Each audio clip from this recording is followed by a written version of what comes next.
এজন্য আল্লাহর নবীর উপর প্রথমে হজের কথা বললেন না, প্রথমে যাকাতের কথা বললেন না, প্রথমে নামাজের কথা বললেন না, প্রথমে অন্য কোন ইবাদতের কথা বললেন না। না বলে আল্লাহ রাব্বুল আলামিন হযরতে জিবরিলকে পাঠিয়ে দিলেন, হে জিবরিল চলে যাও আমার নবীর কাছে। আর আমার নবী তিনি হেরা গুহার পর্বতে রয়েছেন, তিনার কাছে গিয়ে বলো ইকরা বিসমি রাব্বিকাল্লাযী খলাক, পড়ুন আপনার প্রভুর নামে যিনি আপনাকে সৃষ্টি করেছেন। বলেন সুবহানাল্লাহ। হযরত জিবরাইল আলাইহিস সালাম প্রথমে যে বাণীটা বিশ্বনবীর উপর নিয়ে আসলেন সেটা হলো ইকরা বিসমি রাব্বিকাল্লাযী খলাক, পড়ুন আপনার প্রভুর নামে যিনি আপনাকে সৃষ্টি করেছেন। পড়ার কথা প্রথম ফরজ, জোরে বলেন কোন ফরজ? পড়াটা প্রথম ফরজ, আল কুরআন শিক্ষা করা প্রথম ফরজ, ঠিক কিনা বলে?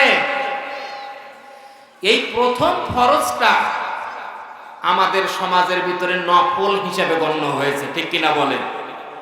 আল্লাহ প্রথমে কোনো কিছু প্রয়োজন মনে করেনি, প্রথমে নামাজের কথা প্রয়োজন মনে করেনি, অন্য কোনো ইবাদতের কথা প্রয়োজন মনে না করলেও আল্লাহ প্রথমে প্রয়োজন মনে করেছে আমার বান্দাদেরকে প্রথমে আমার কোরআন শিক্ষা করতে হবে। সুবহানাল্লাহ বলেন।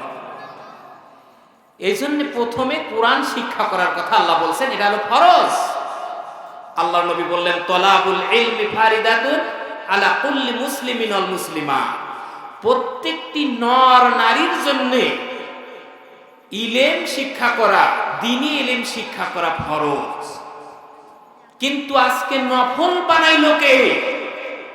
আল্লাহর কোরআন শিক্ষা করা নফল কে বানাইলো? এক নাম্বার ফরজ আল্লাহর কোরআন শিক্ষা করা, এক নাম্বার গুনাহ হলো আল্লাহর কোরআন শিক্ষা না করা, ঠিক কিনা বলেন?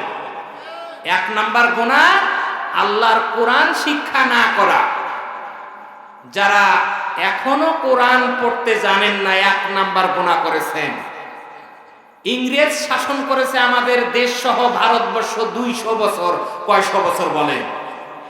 ইংরেজ জানে যদি মুসলমানেরা ভালোভাবে কোরআনকে বুঝতে পারে, মুসলমানেরা যদি আজকে কোরআন ভালোভাবে বুঝতে পারে, তাহলে মুসলমানদেরকে কোথাও দমে রাখা যাবে না, তারা সংসদ পর্যন্ত দখল করে নেবে। কথা কোন ঠিক কিনা?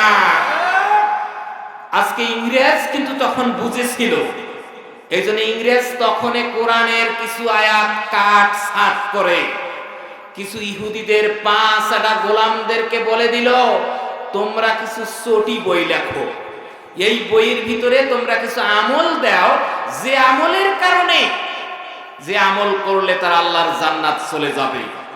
সাধারণ 2-1টা আমল করে যদি জান্নাত যাওয়া যায়, তাহলে আর সম্পূর্ণ কোরআন কেউ ঘাঁটবে? বলে সম্পূর্ণ কোরআন আর কেউ ঘাঁটবে না। অথচ আল্লাহ বললেন ইকরা বিসমি রাব্বিকাল্লাযী খলাক, পড়ুন আপনার প্রভুর নামে যিনি আপনাকে সৃষ্টি করেছেন। প্রথমে এই ফরজটা আল্লাহ পাক দিলেন, আর ইংরেজ কাট ছাট করে কোরআনকে নফল ইবাদত বানাই দিয়েছে। নাউজুবিল্লাহ বলে।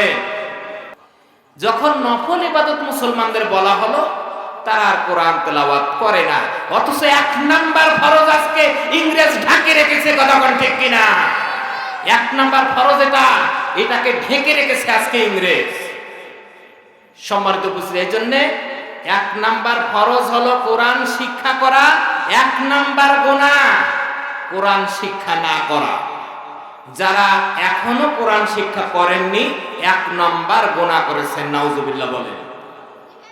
যে বয়সের আছেন, বৃদ্ধ হোক, বালক হোক, শিশু হোক, যুবক হোক, যে বয়সের আছেন কোরআন শিক্ষা করা শুরু করে দেন। কেননা কোরআনের আসল তত্ত্ব আজকে আমরা ভুলে গিয়েছি।